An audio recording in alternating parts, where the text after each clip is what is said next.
So we are now recording, so I have to remember not to say anything rude. Okay, good morning. So I've met Bekka back when we worked for Cadbury Schweppes. I was part of the knowledge management team, and she was a strong supporter of the development of the knowledge management team and all the communities we created internally across the research and development function. She really helped me understand the sort of value of coaching as a skill to try and influence people, and how, you know, these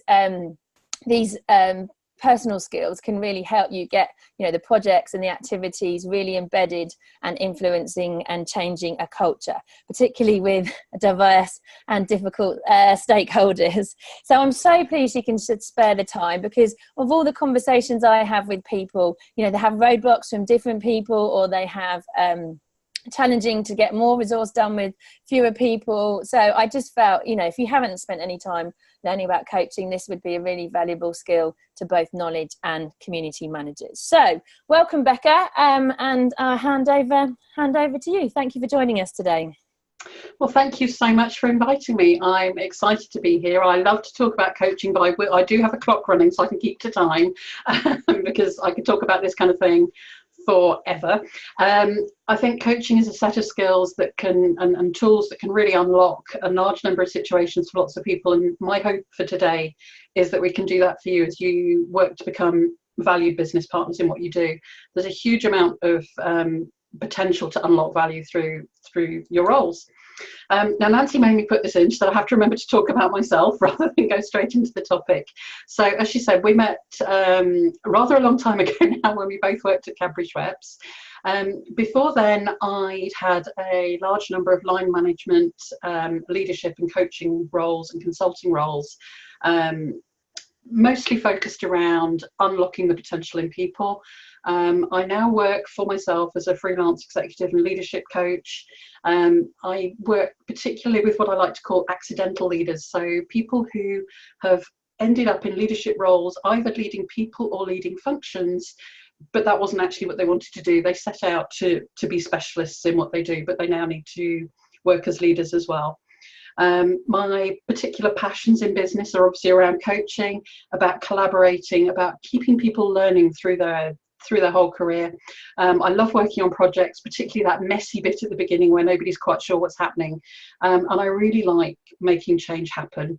And I thought I'd throw in the fact I drink coffee. So if you want to talk to me, offer me coffee and you've probably got my attention. So let's have a look at the objectives for this presentation. I'd like to debunk some of the myths about coaching and get really clear about what it is and what it isn't. And then I wanted to make sure that you had something of value right away. So look at 5 different ways you can use the coaching skills and tools when you're working with your stakeholders, particularly those challenging ones, but actually they're really valuable with the ones who aren't as challenging as well. And I wanted to make sure that you had some things that you could take back and use in your roles right away. So Nancy's going to ask you questions from time to time in the chat. Please do answer them. She'll feed back to me what you're saying. And if you've got any questions that come up, Nancy will interrupt me and kind of make sure that we're making this content valuable for you. So what are we actually going to cover? We're going to look at what coaching is and why you should care as knowledge and community managers. The coaching skills I think you need to focus on developing and how those evolve over time.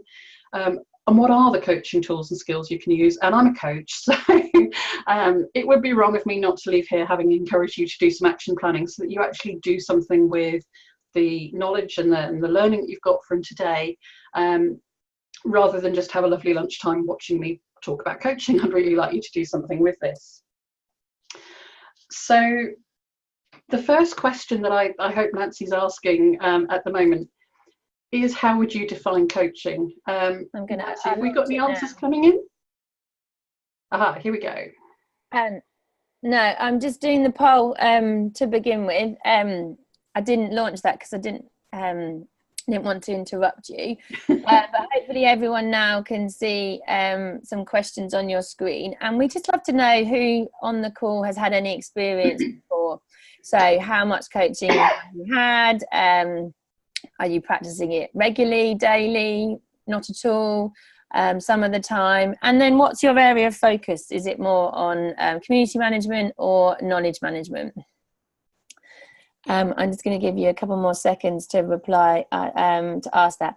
And sorry, Rebecca, I haven't had a chance to ask them how would they define it, but I've just asked it now. So give it 2 more seconds and then I'll share the results. Okay, that's everyone, I think. Has everyone had a chance to vote? Okay, there we go. So now I'm going to share the results. So you can see that 11% have had none. The majority have had a little, but never had much training, and 22% have had some. And the majority on the call are knowledge management folk rather than community. But they are, let's balance it so there's enough content for both. Okay. Really helpful. And I think for those of you that haven't had much training, hopefully this will give you some focus about what you want to go and learn about next. But that's exciting. Yeah, great. Thank you all for doing that. So we haven't got a description from others. We've got one from Michael on how you would define coaching, and he's put it's a mixture of things ranging from showing all the way through to supporting. I'm thinking of a football coach or a golf caddy. Well, that's a lot of people's first experience of coaching is in the world of sport or kind of that kind of thing. So yeah, absolutely. So yeah, keep go forward, and if there's any others, I'll come back and interrupt. Well, I thought I'd share my definition of coaching, and it's one that's based on Sir John Whitmore, who wrote probably the book that introduced most people to the concept of coaching beyond the world of sport. And he says that coaching is unlocking a person's potential to maximise their performance. And there are a few things I think in there that are important. It's about maximising performance, so it's about doing something to make a difference. I think it's a bit more complex than just that one simple sentence. It's a whole spectrum of ways to work with somebody, and we'll look at that in a moment. It's about using skills and tools to improve that performance, and it's, to be honest, it's a bit of an art knowing which ones to use when, and so there is no right and wrong way. And for those of you who've been coaching for a little while, you'll know that actually you're continually learning as a coach, and so am I, and that's really exciting and partly why I think coaching is great fun. Now, I could spend the rest of our hour talking about why coaching is really important for a business, but I thought rather than do that, and there is plenty written on it, and if you want to talk to me about it afterwards, we'll do that, and we can cover that in maybe the Q&As we'll have towards the end. But I thought let's actually think about it from a knowledge management and a community management perspective. So I looked at what do those two functions exist to do, and for me they're all about helping people make better decisions. They're about building great working relationships. They're about building knowledge and expertise. They're about employee development. They're about sharing and learning from each other. They're about saving time at the end of the day, so we don't have to keep reinventing the wheel within business. And they're about speeding up decision making and innovation. And when I thought about that, I thought actually that's really broadly the same as coaching. It's about the same things, and ultimately those are all about unlocking a business's performance and really boosting it. So actually you could interchange those definitions. So there has to, in my mind, therefore be a logical synergy between what we're trying to do and using some of the tools and techniques to help you do that. As kind of was implied from Michael's definition of coaching and from the one I've shared as well, it's a whole range of things, a whole spectrum. And we used to call this the coaching spectrum, but when you ask somebody where they are on a spectrum, it doesn't mean the same anymore. So the coaching continuum runs from telling people what to do, so do this, do that, do the other, through showing them, through teaching them, consulting, mentoring, and then coaching. And those things feel very different if you're on the receiving end of them, and they feel very different if you're delivering them. And we all spend time on different places on that continuum. Now, as a coach, obviously I spend as much time as I can out on the mentorship and coaching and consulting end of it. But that only really works at certain points in my career and with certain people I'm working with and in the right circumstances. And that's where the art of all this is. For example, if a fire alarm went off and we were all in the same building, you wouldn't really want me to be in full-on coaching mode. You wouldn't want me to be asking, does anybody notice if anything's changed about the environment? Have you ever heard a sound like this before? What might we need to do? You'd want me to stop and to tell you what to do in the event of a fire.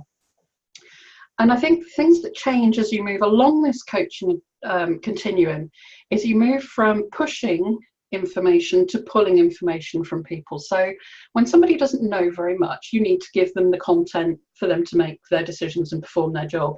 Once they know that, it's about helping them apply it and helping them pull that information together for themselves. And the other things that change is partly, you know, whose knowledge is it that we're working on. And initially when somebody is starting out, it's about the things that you as the coach knows, and as you move towards more coaching, it's about the things the person being coached knows.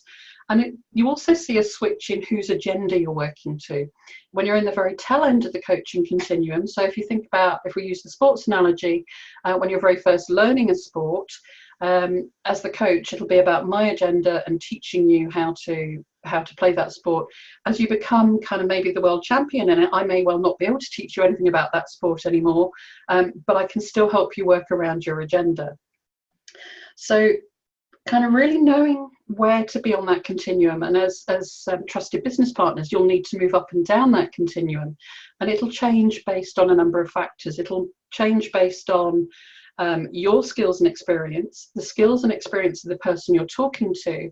And one thing I've seen happen is people assume when they're talking to a leader that they'll have lots of skills and experience. But if something like knowledge management and community management is new in your organization, even the most senior leaders may still need a certain amount of tell because they don't know what they need to know to understand your agenda. So don't kind of mix experience with overall experience. It's experience of the content that you're talking about. It'll also depend on your relationship with somebody. You can't coach somebody until you've got a relationship with them, and you may need to show them and consult with them first, and maybe even tell them some things. So the art is really pitching for each conversation and each interaction with people where on that continuum you need to be. They're all coaching, they're all fantastic. They all have a really, really valuable place, but you need to know where they are.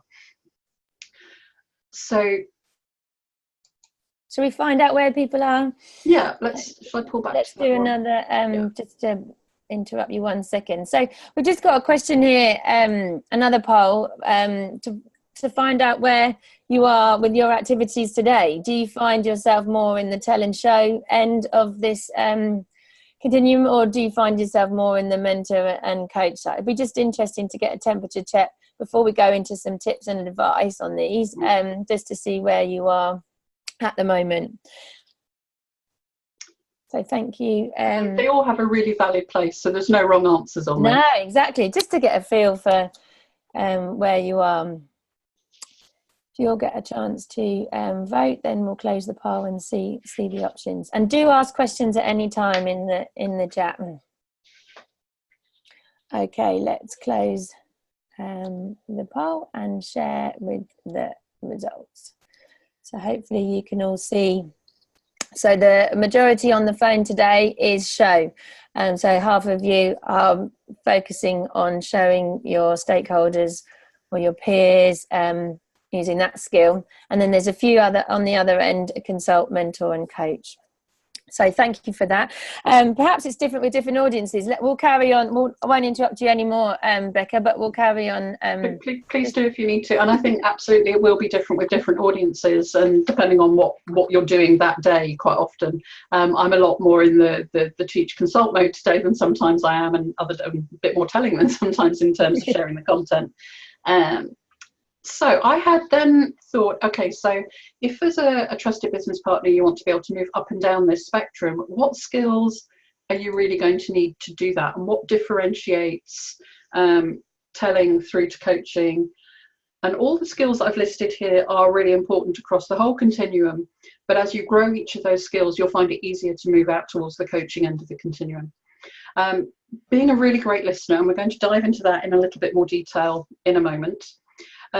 Asking really great questions, being able to reflect back what you've heard, building trust and rapport, absolutely critical as business partners in the kind of roles that you're doing. Being able to do that really makes a difference. Being able to suspend judgment and being able to challenge somebody, being able to ask those difficult questions that get people thinking. When you're very new in an organization, you kind of get what they call a fool's license, so you can ask questions around that, you know, that may seem really obvious, but you just want people to think things through. But if you've been there a while, or if maybe you're very new in your career or new in an area, building that confidence and that relationship to allow you to challenge can make a really big difference. So let's have a look at listening. And I suspect some of you will have seen this model before. Not all listening's the same. And just to take you through the model from the ignoring end, so the left-hand side first. And I hope that's not what's happening here. It's very hard to tell on a webinar. People claim to be listening sometimes, and they're in the same space, but you know they're not really focused. And at work, I hope this never happens to you, but you'll be in a meeting and you know somebody's checking their email, they might be doing their online shopping, they might be answering text messages, they might be doing another piece of work entirely, but they've got the sound on in the background. But is that really listening? It's probably more like ignoring. And for those of you with kids or animals, or you know, I have a puppy who was interrupting our pre-warm-ups. She's very good at the ignoring one when she doesn't want to do what she's told, so she kind of be in the same space but not listening. It then moves on to what I'd call pretend listening. And that's when you're in the conversation, but you're just waiting for the other person to breathe so you can say something. So you're just waiting your turn. And that then moves on to selective listening, which is when you're a little bit more engaged in the conversation. You're not just waiting for your turn to speak, you're waiting for your turn to disagree and to prove that you're right and the other person's wrong. And those three levels of listening have their place. But I think to achieve what you're trying to achieve and to move more into the coaching space, you need to really work on what we call attentive listening, and that's listening to understand. So if you think about all the things you've been told about good listening, about nodding your head and this is where those come in. And this is about really taking the time to reflect back, ask questions and that kind of thing. And I'd say that to be effective in your roles, you need to work at being at this level the whole time. And it's not easy, and it can be tiring, and it's a skill that we all need to practice the whole time. What happens then beyond that is what they call empathetic listening, and that's when you're listening from the other person's frame of reference. So you shut off all your own thinking and you're just trying to get into their head. So if you like, it's a bit like reading between the lines when somebody sends you something written. It's kind of what I call listening between the lines. Now, when Nancy and I were talking about this presentation, we kind of kept coming back to, and I'm not going to name names, some challenging, I think we'll call them, stakeholders that we had back at Cadbury, and how actually one of the things that we both worked on at the time was really listening to those people to unlock those relationships. Now, some interesting stuff happens in your brain. If you label somebody as a difficult stakeholder, which we all do, and it's really normal, what happens in your brain is you then tend to selectively listen to prove that you're right. So you hear the things that prove they're difficult. So one trick that you could maybe take away and use if you find yourself working with somebody you find difficult to work with is relabeling them away from being difficult. And I tend to call them people I haven't understood yet, because it feels a bit less negative. And what happens in your brain at that point is it opens up the possibility that there's something you don't know. So rather than being pushed back into that selective listening, you start being more curious about them, and you start asking better questions and listening more attentively to what they're actually saying rather than what you think they're going to say. So that's maybe something that when you're in that room with that person you really don't enjoy working with, you can try to help you move up to keeping being really attentive in your listening. When you work with people, whether you like it or not, you have what I'd call a working bank account with them. And you can put deposits in by really listening effectively so that you build your credit with them. And you take deposits out when you don't deliver on time, when you do something more negative. Stephen Covey talked a lot about the emotional bank account. It's kind of the same thing, but at work, the easiest way to put credits in the account with your stakeholders is by really listening and understanding their agenda, and then being able to explain things back from their perspective. When you do that, you help them feel really trusted, and that then helps build the trust back to you, which again is vital to being a trusted business partner. We're very lucky in the kind of environments we work in, and we get to work with a huge range of people and across a huge range of agendas while trying to develop our own agenda. So we need to have that trust in those relationships to move them forward. And I thought I'd share a story with you at this point around how listening can unlock those relationships. I'd been asked to pull together a conference for a very large number of very, very brainy people across it was a global group, and each region was to get their top people in this area to present their best practices. They were all scientists, they were doing some amazing things, and they had some really phenomenal information to share with each other. I'd worked with a couple of the regional board members before, and when I'd asked for information from them, it came flowing in, and everything moved along quickly. And we were on a very short deadline because, well, I won't bore you with why. And the point being, there was one regional manager or regional board member, who didn't want to share the information from his team, and it was very easy just to label him as being difficult and maybe not wanting to interact with people as much. He started avoiding my calls. I felt kind of ghosted on it, and it was getting kind of difficult to manage that. Eventually, I managed to be where he was going to be, so he couldn't avoid me. So I turned up and doorstepped him in his office in a meeting that his boss was at, so he couldn't just leave because something more important came up. And we had a conversation about the conference, and actually, as I dug into it and listened really attentively to what was happening for him, it turned out the reason he didn't want to share is he didn't think that his team had the presentation skills to get their point across effectively.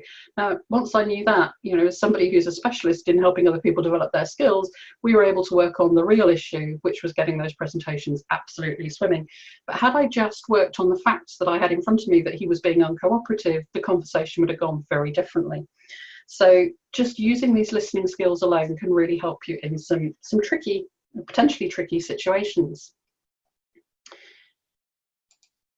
So that's the very first way you can use coaching skills and tools, and that's to really build that relationship with your stakeholders.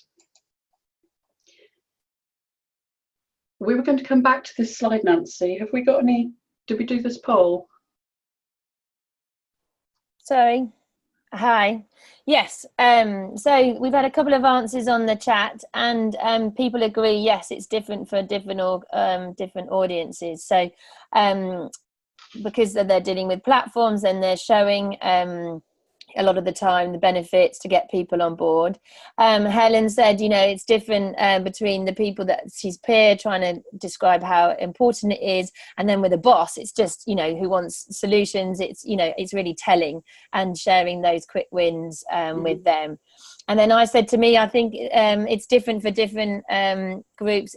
Even through even the same groups, I show them something, then I mentor them through doing it, and maybe coach them to be more efficient. So lots of different options there, and I invite everyone to keep sharing their insights here so we can connect to the content. But thank you, Bekka.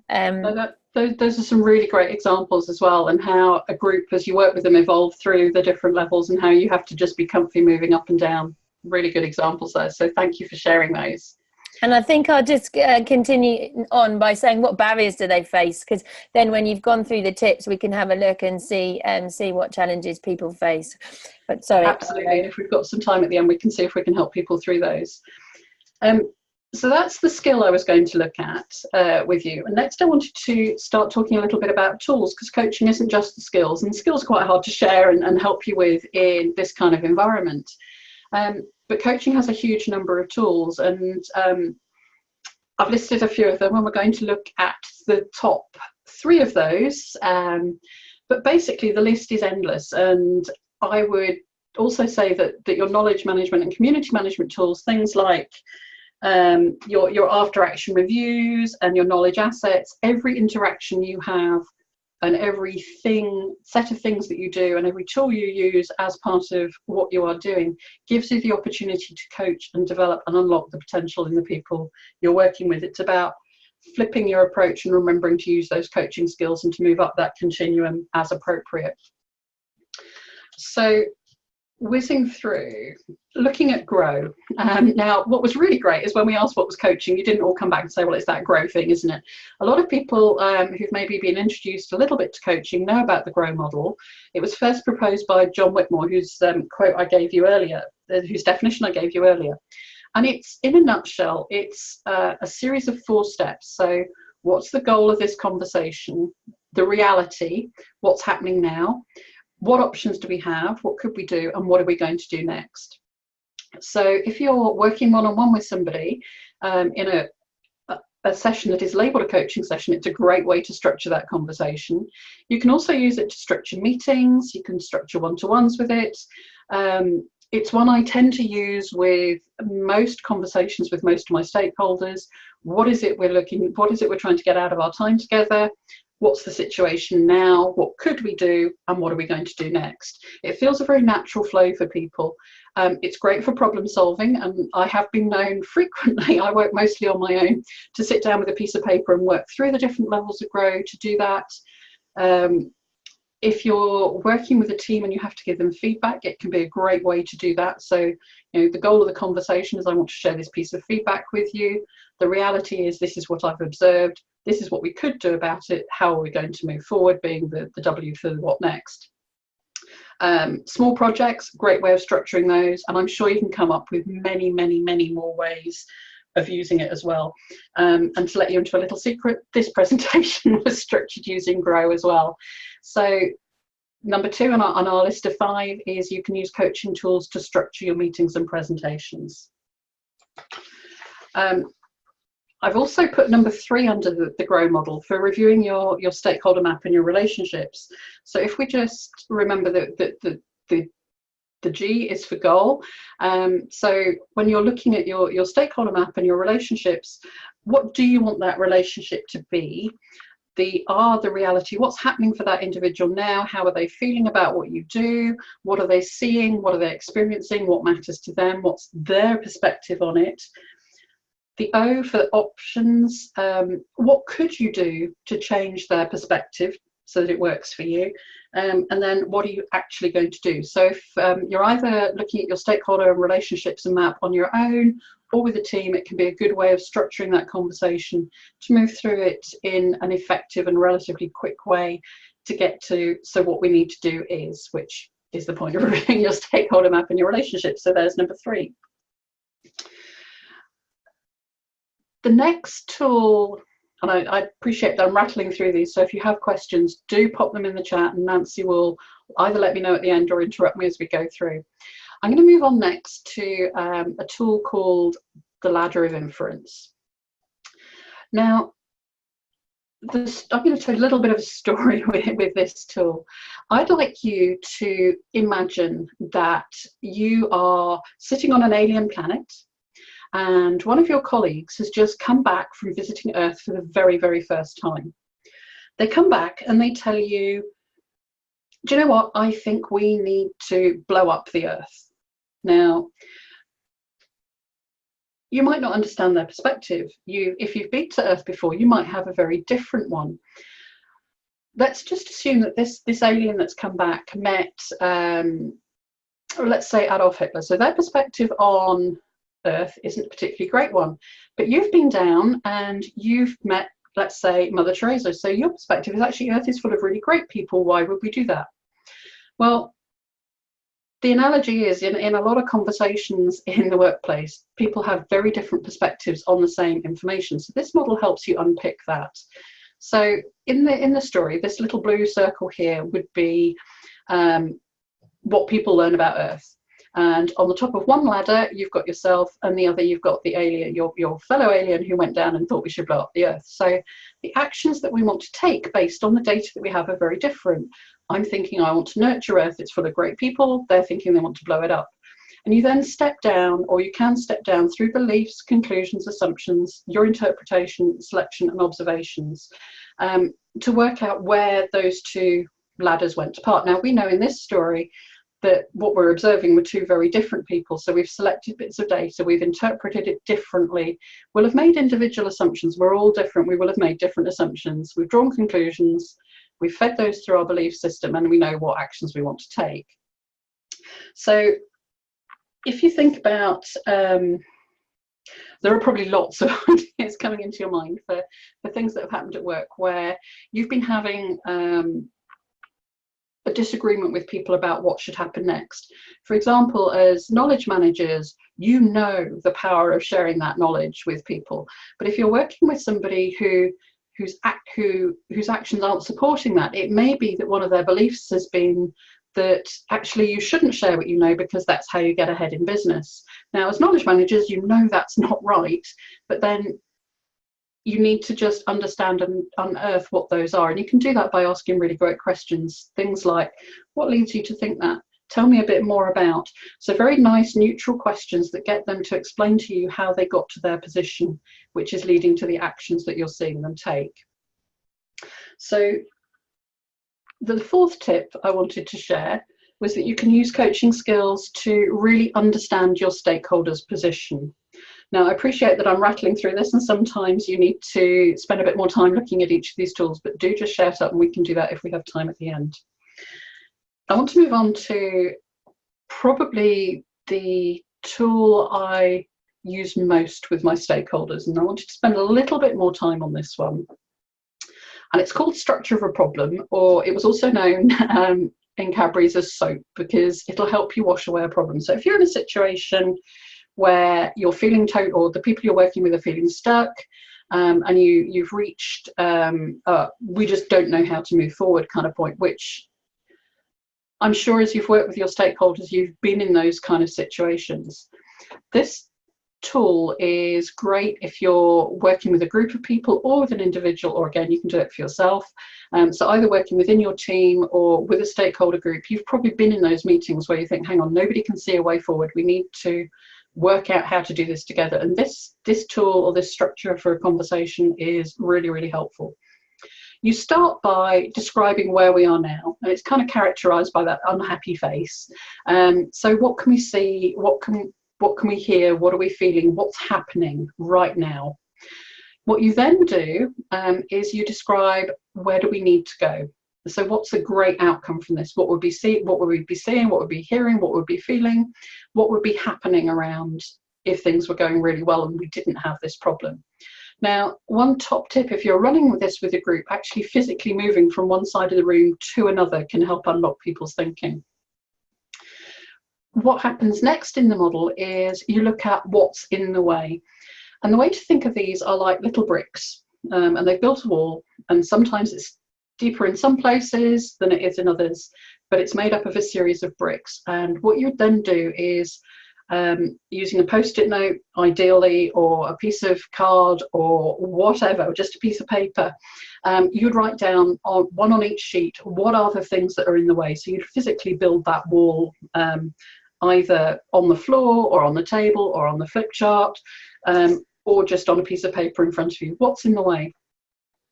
Now, at that point, people are starting to think of solutions, but there's one step that can really help make getting through the wall quicker, and that's to ask, who owns this brick? So once you've got all those bits of the wall out, you ask who owns it. And there are only 4 possible people who can own the brick. It's yourself, it's a named person in your team, be that the team of people you work with, the team of people in the room, or a broader project team, another named individual, so somebody who isn't in the team or isn't in the room, but you know it's so-and-so's job to do this, or it could be something environmental. So I don't know, let's come up with a problem, just a non-work problem to go through this with you. Let's say we're with Nancy, we're sat in a rainy Warwick, and we're really unhappy because actually we haven't seen the sun for ages, and what we need to do and where we need to be is somewhere hot, warm and sunny. What's in the way? Well, some of those things will be, we've got work to do, we've got projects to deliver, we might not have the right amount of budget, but one of the things, and one that would be environmental, would be that actually Warwick is just rainy and it's the weather and we can't change that.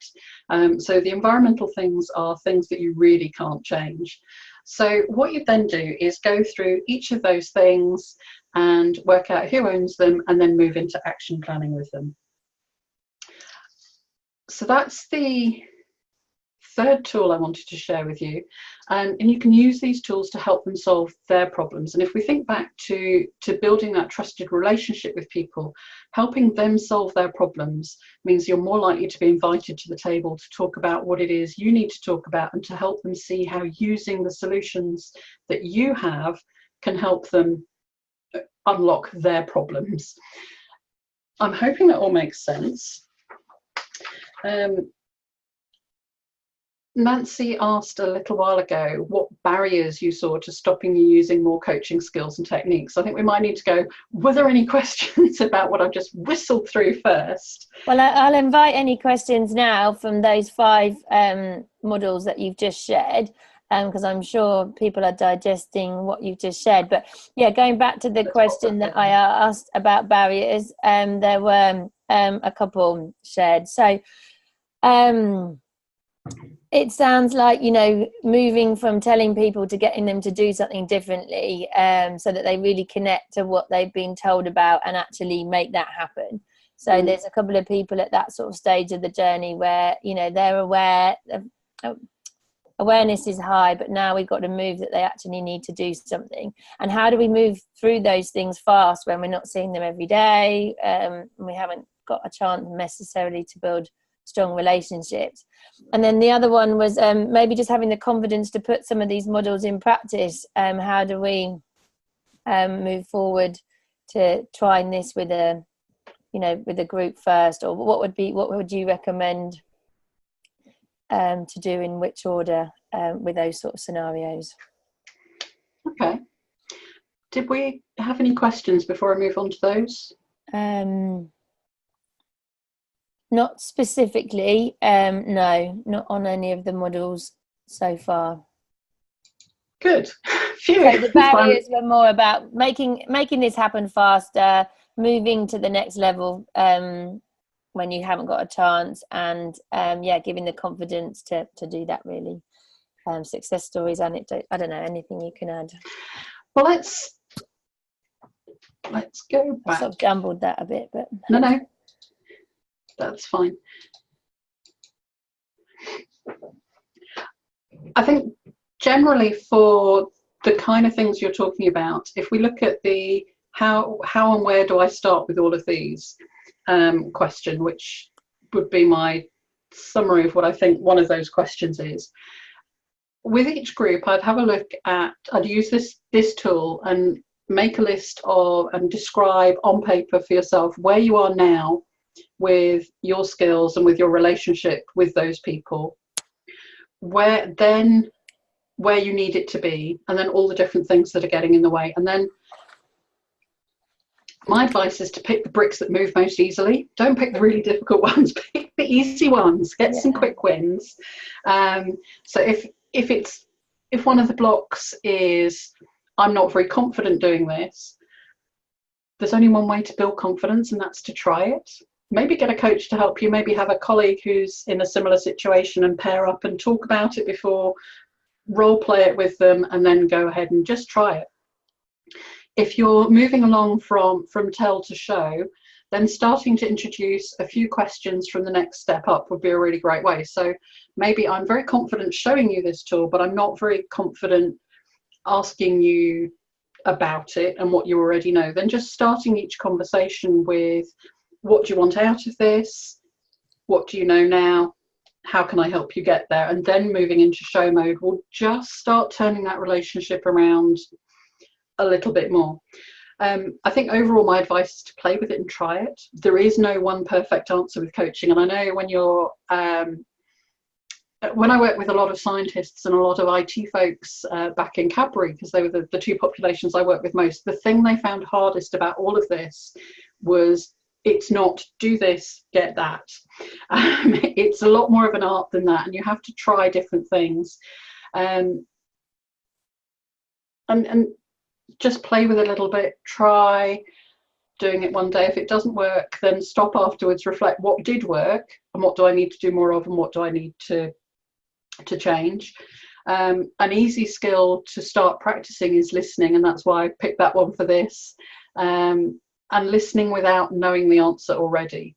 And that's the hard bit, and just practicing doing that in some meetings, and then just building your listening muscle, if you like, as you move through.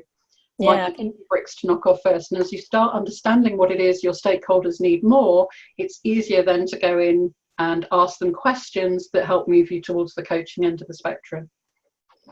Yeah, and I was just going to add to sort of help with Helen's thoughts. It's connecting your solutions. You know, we're obviously trying to advocate improvements and build the flow of knowledge or community working in the business. Is first of all ask them what's their biggest bugbear, what's their problem. Absolutely. Like I've found just as simply starting, you know, before sort of selling them the solutions, asking you know, why and how and what and all of those sorts of things, and then connecting the solutions, maybe not even at that meeting, maybe have a follow up and go, well, I've listened to what you've said here, and actually what I've found is, you know, a succession planning because you've got a high staff turnover, or you need to speed up product development, you know, whatever the thing that they're struggling with, you can connect knowledge or a community to help solve that.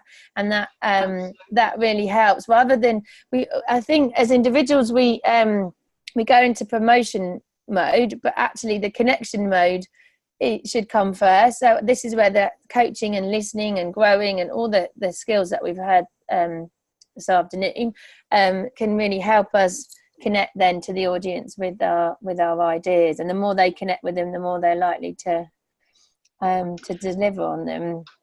Absolutely. And I love that who owns the brick, because sometimes it's like, well, we can't do this because it's HR, or we can't do this because it's IT, and it's like, well, we had a conversation with them. Maybe that's, you know, and that our sphere of influence grows as we go and have more of those conversations. Well, absolutely. And in any role where you are partnering with somebody, you need to really understand their perspective, and coaching is all about starting by understanding. So practicing asking questions, and another of my favorites is what keeps you awake at night.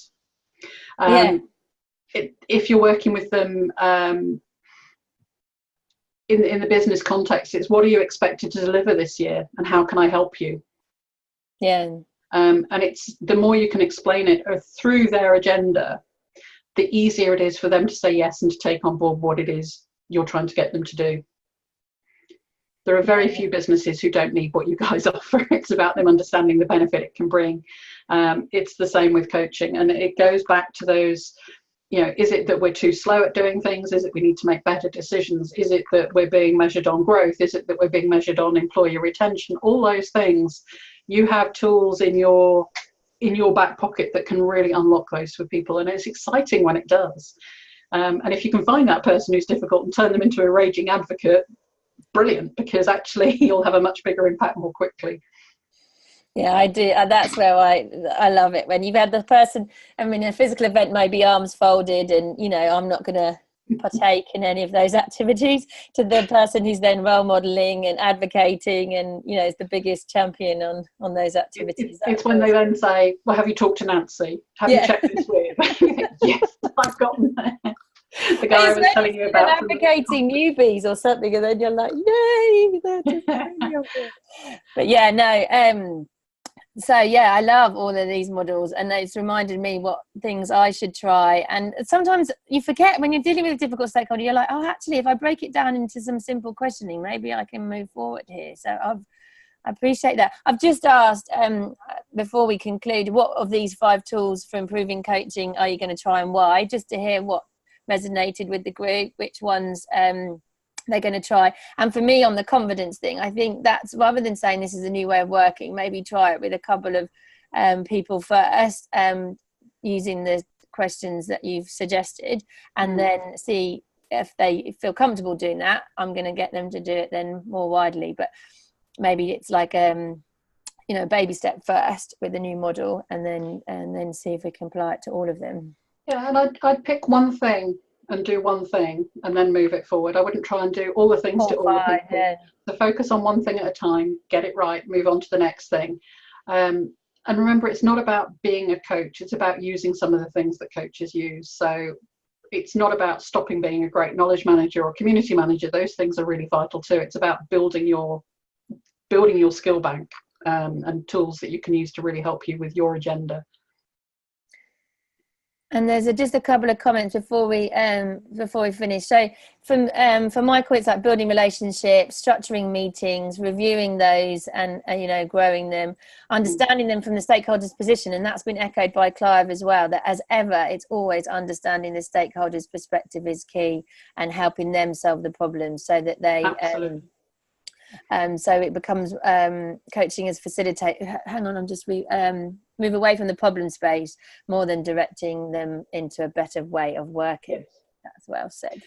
Thank you, Clive. Sorry, Bekka, carry on. Well, it was that Clive's point, because he's absolutely right. If they get involved in defining the solution, it's going to be much easier for them to implement, because they're going to own it and they're going to really drive that agenda with you. So getting them into that space really helps. And these tools can help you do that. Great, thank you. And any other thoughts or questions, keep them coming in.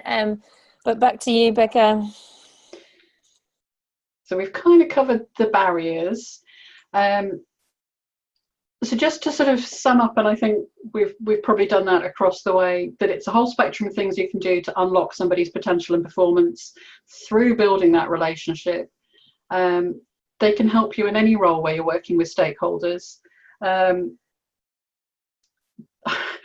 I remember vividly the first time I met Nancy's boss, before Nancy moved into her KM role at Cadbury. I'd been thrown in the deep end with a whole load of chocolate gurus, so people who'd been thrown in from all around the world to talk about the future of chocolate manufacturing. I was quite new in the company. All I knew was what I'd seen on Charlie and the Chocolate Factory, so I really didn't have an awful lot to add to this debate, but was able, using these skills and these tools, to facilitate a 3-day conference on 1 day's notice. So they will get you out of most pickles in most places, in my experience. But more concretely, with your stakeholders, it's about building relationships, structuring things, reviewing how your relationship is with individual stakeholders and across your stakeholder map, understanding your stakeholders' position, which is absolutely critical for moving your agenda forward, and helping them solve their problems. If you've helped them with a problem, even if it's not a KM or a CM solution, they will then know you're there to help them out of a pickle, and that gets you to the table when you need to be there. We've had a great input from Amy, just to say, how do you maintain that enthusiasm, or for us, the perseverance when those people don't yet understand, and like you're banging the drum? I totally understand. The way I personally deal with it, it becomes a personal challenge. It's a bit like a game, and it probably tells you way too much about me. If you're in the supermarket and there's somebody who won't smile and on checkout, it then becomes my mission to seek them out every time I go in and make them smile. Yeah. So by making it a little competition with myself to see if I can do it, it helps me get going. So it's about knowing what motivates you to keep going with that agenda.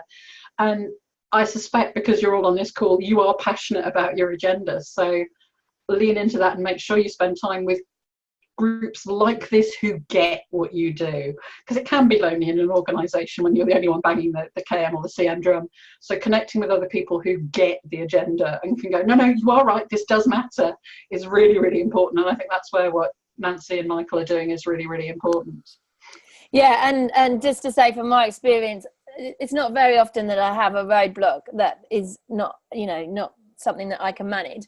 But with one global company, I had one country that just didn't want to go on board with the activities and really stuck their heels in and said, it's not for us, we're not doing it, we've got our own plans, this is what we're going to do. And how I dealt with that is I went forward with the countries that were on board and worked with them on plans and communicated it globally, and they did turn around in time when they understood the value. But when you're piloting stuff, it's really hard to show them the value before. So, fair enough, they had different conflicting agendas and it wasn't right for them at that time. So there's a point where you go where the energy is and pilot what you can with the people that you're enthusiastic. That's all I'd say, because I think that if they'll come around once they can demonstrate the value. When they see the results in their other business units, that competitive edge kicks in. Yeah. They don't want to be left behind. Exactly. Sorry, Bekka, to interject there. No, but yeah, we've got other ones. Biscuits, Michael says, always helps, and humility from Clive. There was one particular manager who Nancy also knows at Cadbury, who I knew if he wanted something, because I'd turn up to a meeting and there'd be chocolate on the table, which wasn't common at Cadbury. Action planning. I'm a coach. I'm not going to let you go without just taking a couple of minutes. And it'd be fantastic if you could share them on the chat. What one thing are you going to do differently as a result of being on this webinar? I'm just asking it. Not quite sure how to get the chat on my screen. Oh yeah, sorry. What one thing are you going to do differently as a result from being on this webinar? What are you going to do? You're going to map out your stakeholders? Are you going to try the grow model? Are you going to listen more attentively at all your meetings? What one thing are you going to do? And then we'll wrap up. But thank you for all your contributions. We will share the slides and the recording with you so you can practice and put some of these things into practice. As I say, we'd like, just before we close, we'd just love to know what one thing are you going to do differently as a result of being on this webinar? And then rather cheekily, I'd love to know how you get on with that. If on reflection you have questions or things you want to know more about, please do email me. My phone is quite often off during the day, but it is there if you want it. But email and I'll get back to you as soon as I can, or connect on LinkedIn.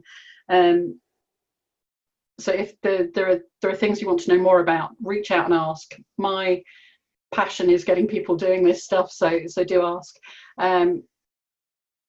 I do have a coaching skills development program, which I run in Company House and could run publicly if there was enough demand. So if you're interested, let me know. And that is followed then up by a coaching masterclass kind of group. I also run something called the Virtual Collaboration Academy for people who are looking to build their skills at leading in the online world. So do check that out if you want. There's a self-awareness tool there at the moment. It's very new. We've been doing it about 3 months now, which helps you understand how you show up in collaborations. And again, some of these coaching tools can make a real difference there. So it'd be great to stay in touch. Great. And I'm going to share with you, I'm going to start a poll and I'm going to share with you some of the suggestions of what people are going to take away. But obviously, as always, we'd love to know how you found today's webinar. Was it helpful, not sure, or really helpful? So from the one thing they're going to do differently, Joelle is going to try the grow model to structure meetings. Brilliant. Helen's going to step back from presenting solutions and help others come up with their own. Fantastic, Helen. Exciting. Good luck with that.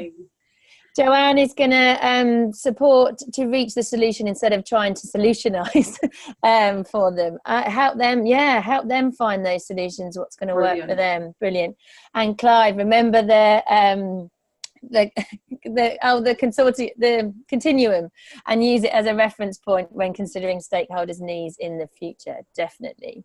So I'm going to end the poll now and wrap up the webinar, but thank you all for attending. Sounds like you've all found it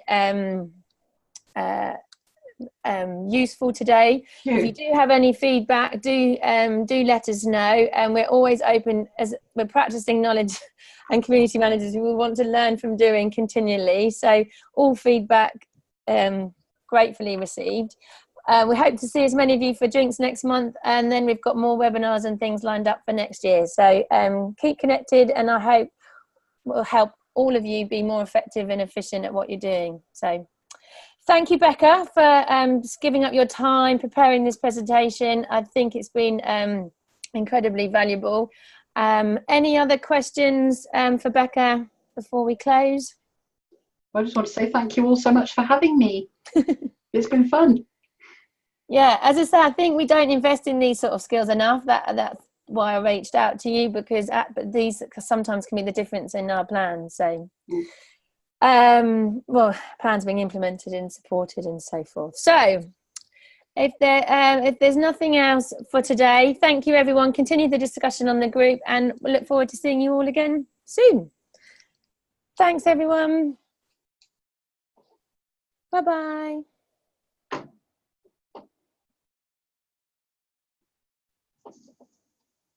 I'm going to stop the recording.